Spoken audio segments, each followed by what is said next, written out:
First contact in the ruins. The spacecraft broke apart like paper in a storm.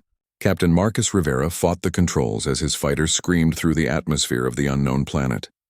Metal shrieked and tore around him. Warning lights flashed red across every screen. The ground rushed up to meet him fast and unforgiving. Marcus pulled the ejection handle. Nothing happened. The mechanism was dead.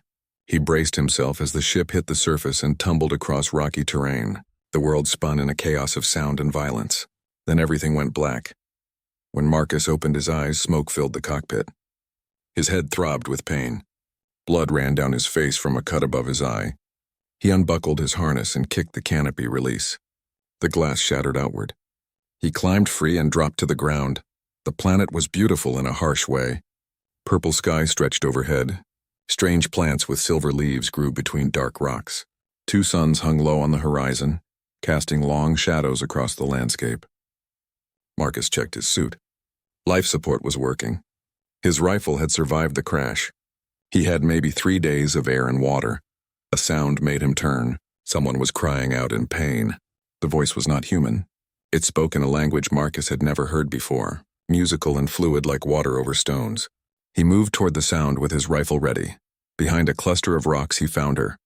She lay against a stone wall, bleeding from a wound in her side. Her skin shimmered with a pale golden color. She had 4 arms instead of 2. Her face was elongated with large eyes that glowed amber in the fading light. She wore armor made of some crystalline material that had cracked in places. Marcus knew what she was. A Drexian, the empire that controlled this sector of space. Earth had been negotiating with them for years, trying to establish peaceful relations. The negotiations were not going well. Some said war was coming. The Drexian woman saw him. Her eyes went wide with fear or surprise. She tried to move but gasped in pain. Her hand reached for a weapon at her side, but she was too weak to grab it. Marcus lowered his rifle. He did not know why. Every instinct told him this was dangerous. She was the enemy. Or she might be. But he could not watch anyone die when he had the power to help. He approached slowly with his hands visible. The woman watched him with those glowing amber eyes. She said something in her language. Marcus shook his head. He pointed to her wound, then to his medical kit. The woman hesitated. Then she nodded slightly. Marcus knelt beside her and opened his kit. The wound was deep. Some kind of energy weapon had burned through her armor and into her flesh. Her blood was darker than human blood, almost purple in color. He cleaned the wound as gently as he could. She made a sound of pain but did not pull away. As Marcus worked, something strange happened. A warmth spread through his chest. It was not physical heat. It was something else. Something he could not name. He looked up and met the woman's eyes. She felt it too. He could see it in her expression. Confusion mixed with wonder. The feeling grew stronger. Marcus could sense emotions that were not his own. Fear, pain, gratitude. And beneath it all, a deep loneliness that made his heart ache. These feelings were coming from her. Somehow he knew this with absolute certainty. The woman raised one of her hands and touched his face. Her fingers were long and delicate. The moment she made contact, the sensation exploded. Marcus saw images flash through his mind. A great palace made of living crystal. Thousands of beings bowing before a throne. The woman sitting on that throne wearing a crown of light. She was not just any Drexian. She was their empress. Marcus jerked back in shock. The empress lowered her hand, but the connection remained. Weaker now, but still present. She spoke again in her musical language. This time Marcus understood some of the meaning. Not the words, but the emotion behind them. She was asking for help. She had been betrayed by someone close to her. Left here to die. Thunder rumbled across the purple sky. Marcus looked up and saw ships descending through the clouds. Drexian ships. They were searching for something. For her. The Empress grabbed his arm. Even weakened, her grip was strong. She pulled him down behind the rocks as searchlights swept across the terrain. The ships passed overhead close enough that Marcus could hear their engines. They did not stop. Not yet, Marcus made a decision. He helped the Empress to her feet. She was taller than him by almost a foot. She leaned against him as they moved away from the crash site. Every step seemed to cost her tremendous effort, but she did not complain. They walked for hours as night fell across the planet. The temperature dropped sharply. Marcus shared his thermal blanket with the Empress. They found shelter in a cave that offered some protection from the cold wind. Inside the cave, Marcus started a small fire using emergency flares from his kit. The Empress sat close to the flames. Her golden skin seemed to glow in the firelight. She watched Marcus with curious eyes. He offered her water from his supply. She drank gratefully, then spoke again. This time Marcus understood more. The connection between them was growing stronger with each passing moment. He could pick up impressions and meanings even though he did not know her language. Her name was Lyanna. She had ruled the Drexian Empire for 30 cycles, which Marcus guessed meant about 30 years in Earth time. She had come to this planet for a diplomatic meeting. Someone in her own government had arranged an ambush. They wanted her dead so they could take power. Marcus told her his story in return. He was part of an Earth patrol squadron. His ship had been attacked during a routine mission. He had escaped through a jump gate and ended up here. Alone and far from home, Lyanna listened carefully. When he finished speaking, she did something unexpected. She smiled. It was a sad smile but genuine. She said something that Marcus understood through their strange connection. We are both exiles now, both far from home. The night grew colder. Marcus and Lyanna sat close together, sharing warmth. The bond between them pulsed like a heartbeat. Marcus could feel her emotions clearly now. She was afraid but trying to hide it. She was in pain but enduring it. And she felt something else when she looked at him, something that made his own heart beat faster. This should not be possible. They were different species from different worlds. They had met only hours ago. Yet Marcus felt like he had known her all his life, like some part of him had been missing until this moment. Lyanna reached out and took his hand. Her four-fingered grip was gentle. She spoke softly and Marcus understood the meaning. Thank you for not leaving me to die. Thank you for seeing me as a person and not just an enemy. Marcus squeezed her hand in return. We will get through this together.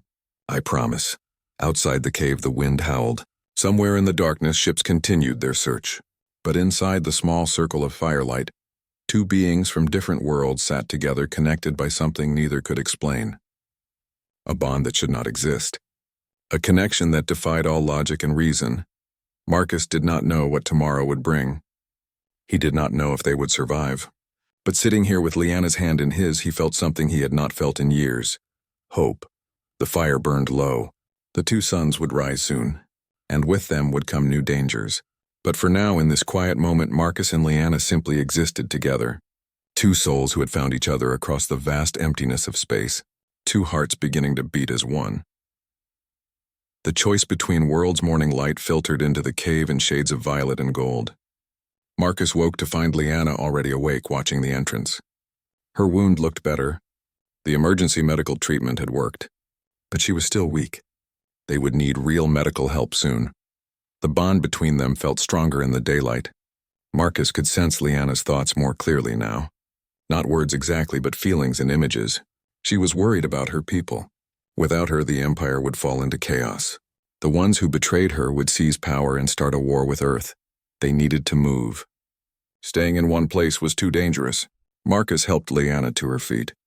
She steadied herself against him. For a moment, they stood close together. Marcus could feel her heartbeat through the bond. It matched his own rhythm perfectly. They left the cave and traveled across the rocky landscape. The planet was harsh but beautiful. Crystal formations jutted from the ground like frozen fountains. Strange creatures watched them from a distance. Flying things with translucent wings and ground dwellers that moved on 6 legs. By midday, they reached a structure half buried in the terrain. It was old, ancient even. The walls were covered in symbols that neither Marcus nor Lyanna recognized. The entrance stood open like a waiting mouth. Lyanna touched the symbols. Her fingers traced the patterns with reverence. She spoke, and Marcus understood through their bond. This place is from the old ones. The civilization that came before my people. Before humans. Before any of the current species, they entered carefully. Inside, the structure was vast. Columns reached up into darkness. The walls glowed with a soft blue light that seemed to come from within the stone itself. In the center of the main chamber stood a pedestal with a book resting on it. Marcus approached the book. It was not made of paper. The pages were thin sheets of crystal that showed images and text when touched. Lyanna stood beside him. Together they looked at the pages. The images showed two beings from different species. Their hands were joined. Light flowed between them. The text was in a language neither could fully read, but the bond let them understand the meaning.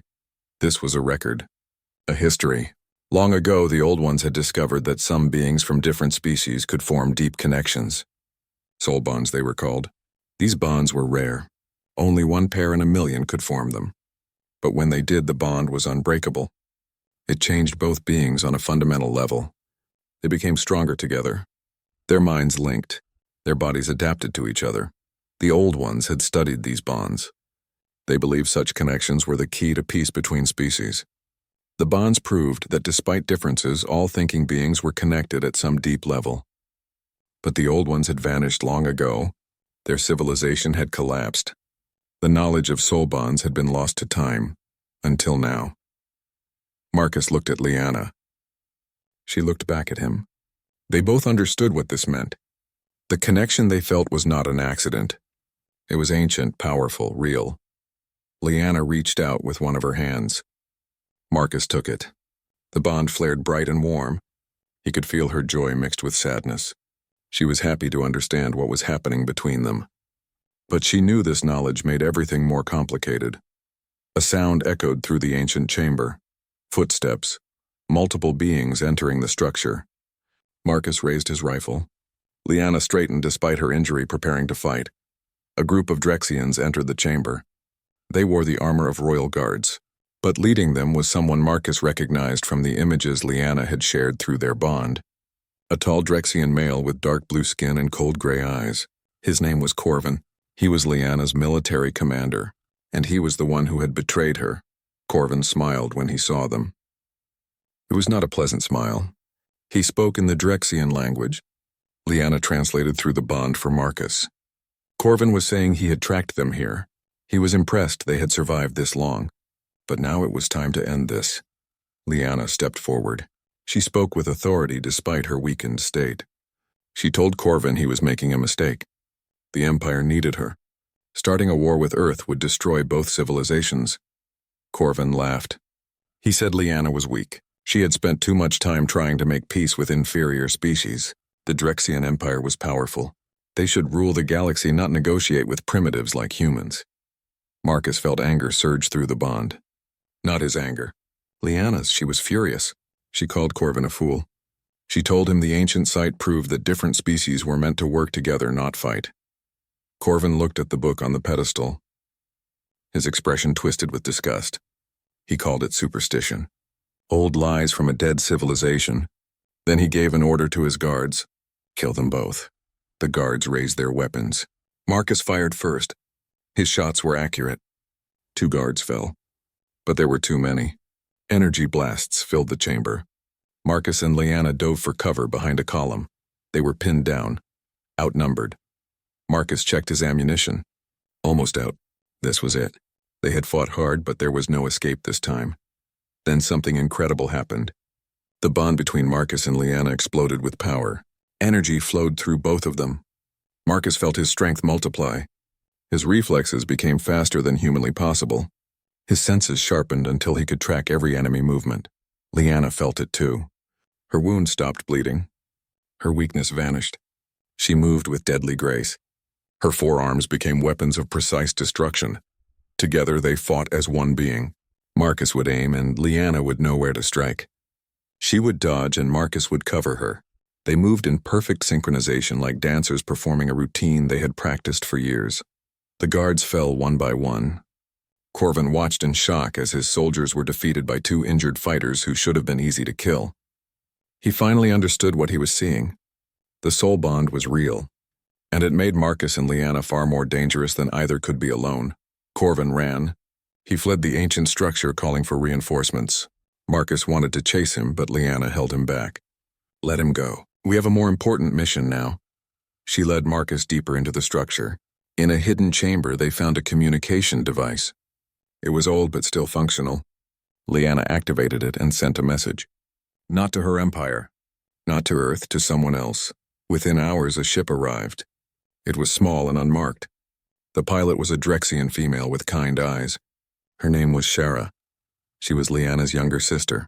She had remained loyal when others had betrayed the Empress. Shara looked at Marcus with curiosity. She could sense the bond between him and her sister. She said something in Drexian. Liana translated. Shara was saying that news of their bond was spreading across the galaxy. Other pairs were coming forward. Humans and Drexians who had felt similar connections. The soul bonds were awakening after thousands of years of dormancy. This changed everything. The bond was not unique to Marcus and Liana. It was happening to others. Maybe dozens, maybe hundreds. It proved that humans and Drexians were compatible on a deep level. That peace between their species was not just possible but destined, but this knowledge also made them targets. Both Earth and the Drexian Empire had hardliners who feared change, who wanted war, not peace. These enemies would try to destroy the bonded pairs to prevent unity between species. Shara offered them sanctuary, a hidden station in neutral space where bonded pairs could gather, where they could be safe while working to change the hearts and minds of their people. Liana looked at Marcus. The choice was his too. If he came with her, he would be leaving his old life behind. Leaving Earth, becoming an exile. Marcus did not hesitate. He took her hand. Wherever you go, I go. We are bonded. That means something. Liana's eyes glowed with emotion. Together they boarded Shara's ship. As they left the planet behind, Marcus looked back at the ancient structure. The old ones had left them a gift, knowledge that would change the galaxy. The bond pulsed warm and strong between Marcus and Liana as they flew toward an uncertain future. They had chosen each other. Chosen the bond over duty, over loyalty to their separate peoples. It was a terrifying choice, a dangerous choice, but it was the right choice. Unity's dawn. The sanctuary station floated in the void between stars. It was small, a collection of modules connected by tunnels. But it was growing. Every day more ships arrived carrying bonded pairs who had nowhere else to go. Marcus stood at an observation window watching new arrivals dock. Beside him, Liana reviewed reports from across the galaxy. 6 months had passed since they came to the station. In that time, everything had changed. The soul bonds had spread faster than anyone expected. Hundreds of pairs had formed. Humans and Drexians who met and felt that instant connection. Some were soldiers who had been enemies hours before. Others were diplomats or traders who had worked together for years without realizing the bond was possible. Now the connection was undeniable. Both governments had reacted with fear. Earth had declared the bonds a form of alien mind control. The Drexian Empire claimed they were a human trick to weaken their people. Ships from both sides patrolled the borders looking for bonded pairs to capture or kill. But the sanctuary remained hidden, protected by loyal allies on both sides who believed in peace. Here in this small station, a new society was forming, one where species did not matter, only the bond. Marcus felt Liana's concern through their connection. She was reading reports of attacks on bonded pairs who had not reached sanctuary yet. People were dying because of their connection. Hunted by their own kind. We need to do more, Marcus said. We cannot just hide here while others suffer, Liana agreed. But what can we do? We are few. Both our peoples have vast fleets.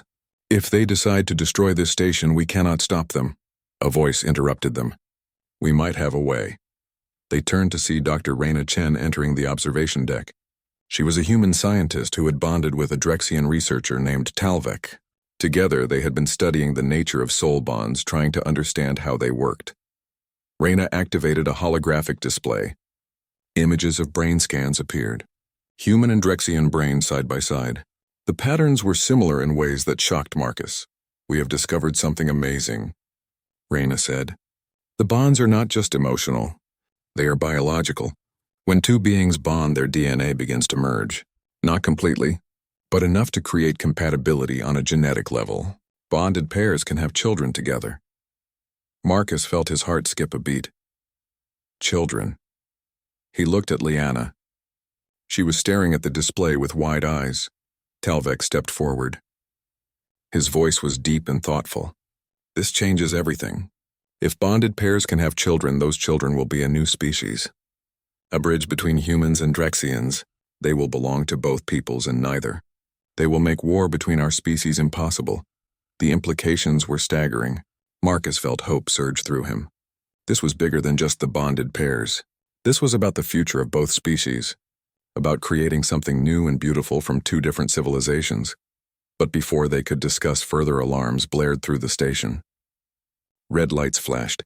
A voice over the speakers announced incoming ships, multiple contacts, both human and Drexian signatures they had been found. Marcus ran to the command center with Liana beside him. The screen showed what they all feared. 2 fleets had arrived.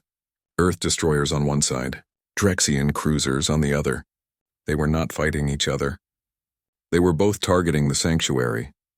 Shara was already at the communications console trying to establish contact. The response was cold. Both fleets demanded the station surrender. All bonded pairs would be separated. Humans would be returned to Earth. Drexians would be returned to the Empire. The bonds would be broken by any means necessary. It was an execution order dressed up as protection. Liana stepped to the communications array. She broadcast on all frequencies. Her voice rang out clear and strong. She spoke in both languages, switching between them so everyone could understand.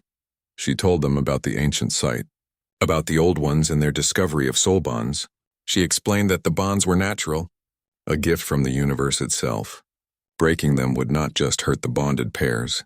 It would damage both species, cut them off from a source of strength and growth that had been dormant for thousands of years. She talked about the children, about the future that bonded pairs could create together, a future where humans and Drexians were family, not enemies.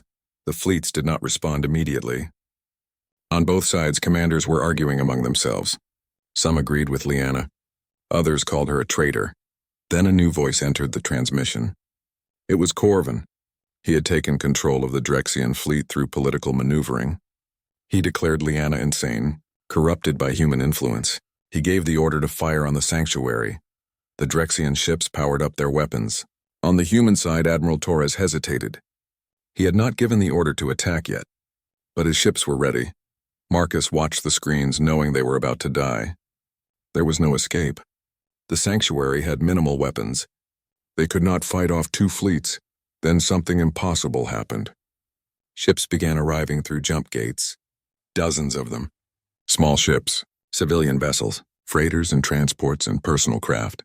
They positioned themselves between the fleets and the sanctuary, creating a living shield. The comm channels exploded with voices. Captains identified themselves.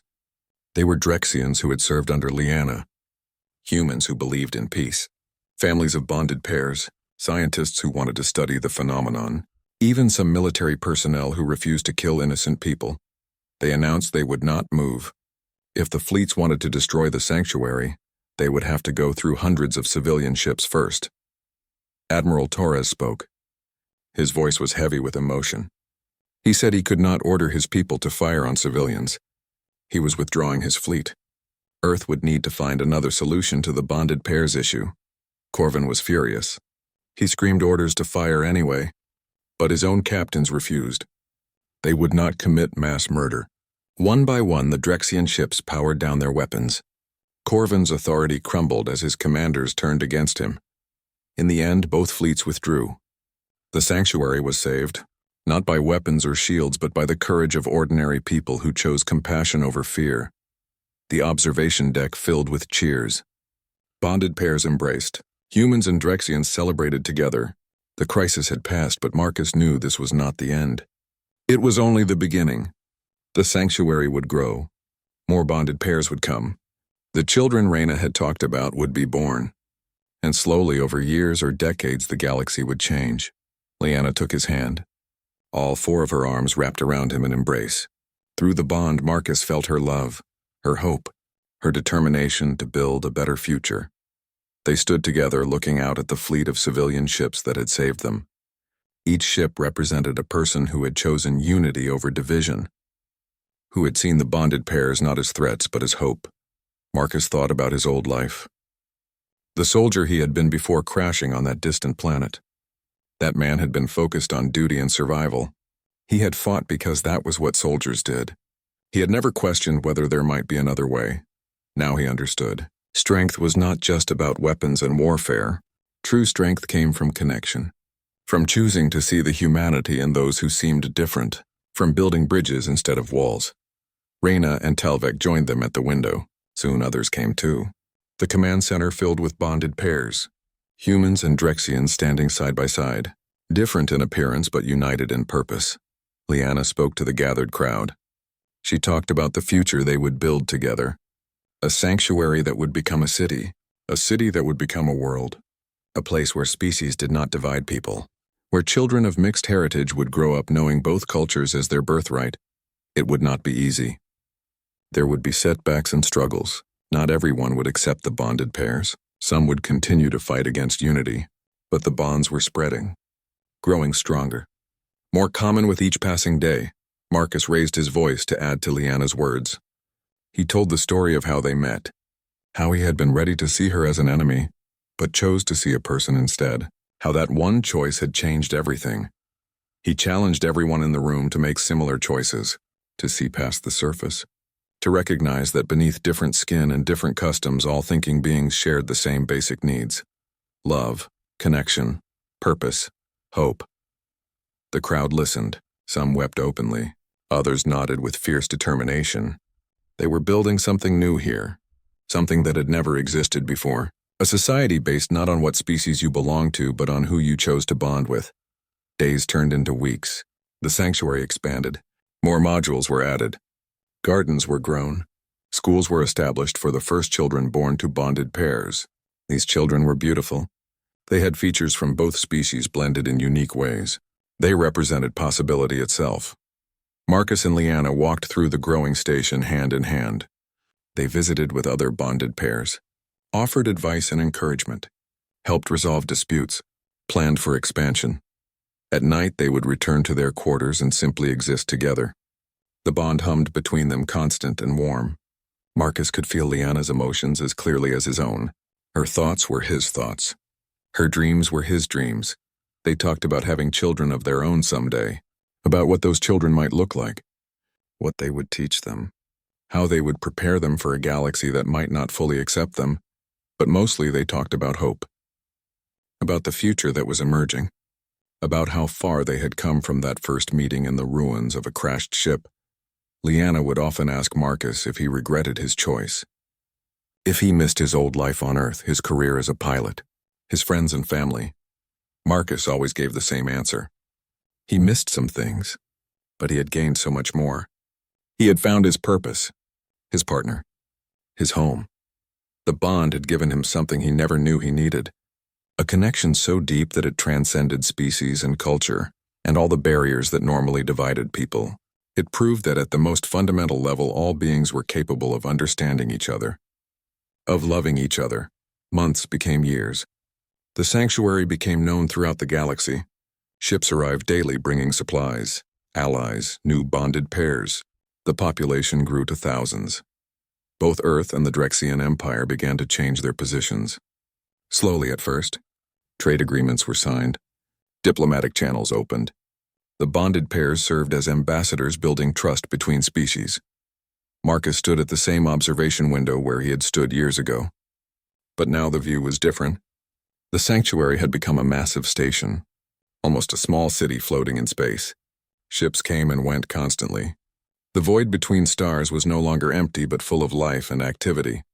Liana joined him carrying their daughter. She was 3 years old. Her skin was a beautiful blend of gold and brown. She had 2 arms instead of 4, but her eyes glowed amber like her mother's. She was the first child born to Marcus and Liana, a living symbol of what was possible when beings chose unity over division. Their daughter reached out to touch the window. She pressed her small hand against the glass and laughed with delight at the ships passing by. Marcus felt overwhelming love through the bond, not just his love or Liana's, but the shared love they both felt for their child. For the future she represented, the alien queen could finally explain the connection she felt to the human soldier. It was a soul bond, ancient and powerful. A gift from civilizations long vanished. It proved that despite all differences, beings could find each other across the vastness of space, and in finding each other, they could change the galaxy forever. Shadows of the past. The message arrived on a cold morning when frost covered the observation windows of the sanctuary station. Marcus was in the training hall teaching combat techniques to a mixed group of human and Drexian security volunteers. The bond with Liana hummed peacefully in the background of his consciousness. Then it flared with sudden alarm. Marcus dropped his training staff and ran. He knew without being told that something was wrong. The bond guided him through the corridors like a compass pointing toward Liana. He found her in the communication center staring at a holographic display. Her face had gone pale. All four of her hands trembled slightly. Shara stood beside her sister, looking equally disturbed. Other council members gathered around the display. The room felt heavy with tension. Marcus pushed through the crowd to Liana's side. What happened? Liana did not speak. She simply touched the display and replayed the message. A face appeared in the hologram. Male. Drexian. His skin was pale silver and covered with ritual scars. His eyes were completely black without any visible iris. He wore robes that seemed to absorb light rather than reflect it. Marcus recognized him from Liana's memories shared through their bond. High Priest Vexar, the spiritual leader of the Drexian Empire's dominant religion, a man who claimed to speak directly with the divine, a man who had opposed Liana's rule from the moment she took the throne. Vexar's voice was smooth and cold like ice water. He spoke in formal Drexian, but the translation scrolled across the screen. The message was simple and devastating. The High Council of Priests had declared the soul bonds an abomination, a corruption of the natural order. They claimed the bonds were not gifts from the old ones but curses from dark forces. Beings who formed soul bonds were declared spiritually contaminated. The council demanded all bonded pairs submit to a ritual cleansing that would sever the connections permanently. Those who refused would be hunted down and executed. Not as punishment but as mercy, to free their souls from corruption before death. The message ended with Vexar staring directly into the camera. His black eyes seemed to look through the recording into the souls of everyone watching. We are coming for you. All of you. Prepare yourselves for salvation or damnation. Silence filled the communications center. Marcus felt fear rippling through the bond from Liana. But beneath the fear was anger, rage at this man who claimed divine authority to destroy something beautiful and pure. How many will follow him? Marcus asked quietly. Liana's voice was hollow. Millions. The priesthood has immense power in our society. If Vexar declares soul bonds evil, most of my people will believe him. They will hunt us with religious fervor thinking they are saving the galaxy. Shara spoke up. We need to evacuate the sanctuary. Move everyone to a more secure location before Vexar's forces arrive. Dr. Raina Chen shook her head. We cannot run forever. There are over 5,000 bonded pairs here now, plus their children. We cannot hide that many people. And more pairs are bonding every day across the galaxy. We need to stand and fight. Fight an army of religious zealots? Talvik, her bonded partner, asked. With what? We have minimal weapons and no military fleet. Marcus felt the familiar weight of command settling on his shoulders. Years ago, he had been just a pilot. Then a soldier. Now he was something more. A leader who had to make impossible decisions. We need allies. Contact every government that has remained neutral. Every corporation that trades with bonded pairs. Every independent colony that values freedom. Tell them what is coming. Ask for help. Admiral Torres might listen, Liana said. He withdrew his fleet when we faced execution before. Some of his captains have family members who have formed bonds. He could convince Earth's military to defend us. And what about your empire? Marcus asked. Are there any military commanders who would stand with us against Vexar? Liana considered carefully. General Thane. She was my military academy instructor. Traditional but fair. She does not believe in executing people for religious reasons. If I could speak with her directly, she might bring her battle group to our defense. Then we split up. Marcus said. Liana, you take a small ship and go to Thane. I will go to Earth and meet with Admiral Torres. Shara can coordinate defense preparations here. Raina and Talvik continue studying the bonds. If we can prove scientifically that they are natural and beneficial, it might change some minds. Liana grabbed his arm. All four hands held him tight. Marcus, it is too dangerous. If we separate and something happens to one of us, the bond will let the other feel everything. If you die, I will feel your death through our connection. Marcus covered her hands with his own.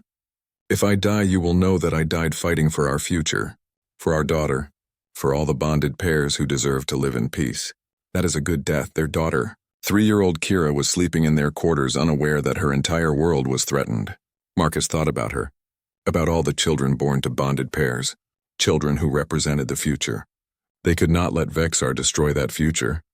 Preparations moved quickly. Within hours, Marcus was aboard a fast courier ship heading toward Earth. The pilot was a young human woman named Sarah, who had bonded with a Drexian engineer. They had volunteered to fly Marcus because they believed in what the sanctuary represented. The journey took 3 days through hyperspace. Marcus spent the time preparing his arguments, practicing what he would say to convince Earth's leaders that defending the sanctuary was worth the risk. Through the bond, he could feel Lyanna making her own journey toward General Thane's fleet. Her determination matched his own. Earth appeared in the view screen like a blue and white jewel against the darkness. Marcus had not seen his home planet in over 4 years. Part of him ached with homesickness. Another part recognized that Earth was no longer truly his home. The sanctuary was his home now. Lyanna and Kira were his home. The ship received clearance to dock at Earth's primary military station. Marcus was met by armed guards who escorted him to a secure conference room. He was not under arrest exactly, but he was not free to wander either. Earth's government still viewed bonded pairs with deep suspicion. Admiral Torres entered the room an hour later. He looked older than Marcus remembered. Gray hair, tired eyes, the weight of difficult decisions written across his face. He sat down across from Marcus and studied him carefully. "You have changed," Torres said. "You look healthier, stronger. The bond has been good to you. It saved my life," Marcus replied, "and given me a family, a purpose, a future worth fighting for." Torres nodded slowly. "I saw your daughter in the reports, Kira. She is beautiful. A true miracle. Half human, half Drexian. I did not think such a thing was possible, neither did we. But she exists, along with hundreds of other children. They are the future admiral. The future where our species are family instead of enemies." Torres pulled up a holographic display. Images appeared showing Vexar's message. Footage of religious demonstrations across the Drexian Empire. Millions of Drexians chanting for the destruction of bonded pairs. There were even some humans joining the protests. Fear of the unknown ran deep in both species. "This is what we face," Torres said. "A holy war. People kill with disturbing enthusiasm when they believe God is on their side. Even if we defend the sanctuary, we cannot stop Vexar's ideology from spreading." Marcus leaned forward. "We do not need to stop everyone. We just need to create doubt. Make people question whether Vexar truly speaks for the divine. Science is on our side. The bonds are natural biological phenomena, ancient and powerful. If we can prove that, then Vexar's religious claims fall apart. And if we cannot prove it, what if people simply believe what they want to believe regardless of evidence? Then we still fight," Marcus said firmly. "Because surrender means death for everyone I love, for every bonded pair in the galaxy, for every child who represents hope for a unified future. I will not let that happen, Admiral. With or without Earth's help, I will defend my family." Torres was quiet for a long moment.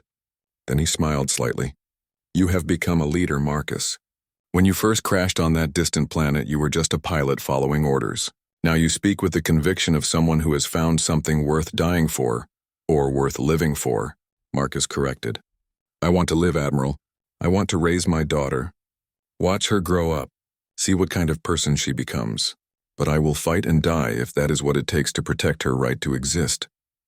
The Admiral stood and walked to the window. Earth hung in space below them, home to billions of humans who had never met an alien, who knew nothing of soul bonds or the sanctuary. How could Torres explain to them that their military needed to defend aliens against other aliens? How could he make them care? But then Torres thought about his own family. His grandson, who had joined the diplomatic corps, who had met a young Drexian woman during trade negotiations, who had written home excitedly about a connection he felt, about plans for the future. Torres had dismissed it as young love. Now he wondered if it was something more. "I will help you," Torres said finally. "I cannot promise the full military, but I can gather a battle group of volunteers, ships captained by officers who believe in your cause, or who have family members in bonded relationships. It will not be much, but it might be enough." Marcus felt relief flood through him. Through the bond, Lyanna felt it too. Across the light years, they shared this small victory. "Thank you, Admiral. You will not regret this. Do not thank me yet," Torres said grimly. "Vexar will not come alone. The priesthood commands significant military assets. Ships blessed by religious ceremony and crewed by true believers. They will fight with fanatical determination. Many will die on both sides before this is over. Then we make sure their deaths have meaning." Marcus replied. We fight for something bigger than ourselves. For a future where species do not divide people, where children like Kira can grow up without fear. Torres extended his hand. Marcus shook it. The deal was struck. Earth would send help to the sanctuary, not as much as Marcus hoped, but more than he feared. The return journey was faster. Marcus pushed the courier ship to its limits, racing back to the sanctuary. Through the bond, he felt Liana's success. General Thane had agreed to bring her battle group as well. The Drexian general had lost a son to religious extremism years ago. She would not stand by and watch Vexar commit mass murder in the name of faith. But Marcus also felt something else through the bond. Danger. Growing closer with each passing hour. Vexar was not waiting. His fleet was already moving toward the sanctuary. The Holy War had begun. Marcus arrived to find the sanctuary in full defensive preparation. Weapons platforms were being deployed. Shields reinforced. Civilian ships were being evacuated carrying those who could not fight. Children and elderly were sent to safe locations deeper in neutral space. Liana met him at the docking bay. They embraced, holding each other tight. The bond sang between them stronger than ever. They had both succeeded in their missions. Help was coming, but so was death. Kira ran to Marcus and threw her small arms around his leg. Daddy, you came back. I missed you. Marcus picked up his daughter and held her close. I will always come back to you, little star. Always. But even as he said it, Marcus wondered if it was a promise he could keep. The battle ahead would be brutal. Many would die. He might be one of them. Through the bond, Liana felt his fear. She took his free hand and squeezed. We face this together. Whatever happens, we face it as one. Marcus nodded. They walked together through the sanctuary, saying goodbye to friends, checking on preparations, trying to project confidence they did not fully feel. Shara found them near the command center. Her expression was grim. Vexar's fleet just entered sensor range. 200 ships, all heavily armed. They will be here in 6 hours. 6 hours. Not much time. Marcus handed Kira to Shara. Take her to the evacuation ships. Make sure she gets to safety. No, Liana said firmly. Kira stays with us. If we die, she should be with her parents. Not alone among strangers. Marcus wanted to argue, but he understood. This was about more than just survival. It was about family. About being together at the end if the end came. The sanctuary's defenders gathered in the main hangar. Humans and Drexians standing side by side. Veterans and civilians. People who had never fought before but were willing to learn. They numbered perhaps 3,000 capable fighters. Against Vexar's 200 ships, it seemed pathetically inadequate. But they were not fighting for conquest or glory. They were fighting for love, for family, for the right to exist. That gave them strength that numbers could not measure. Marcus stood before the assembled defenders and spoke. He told them about the old ones, about the ancient civilization that had understood soul bonds. He talked about choice, about how every person in this hangar had chosen connection over hatred, unity over division. He spoke about the children, about Kira and hundreds like her, children who were proof that different species could become one family, children who deserved a future. His words were translated into Drexian so all could understand. When he finished speaking, the hangar erupted in cheers. Humans and Drexians shouting together, ready to fight, ready to die if necessary. Liana spoke next. Her voice carried authority that came from years of ruling an empire.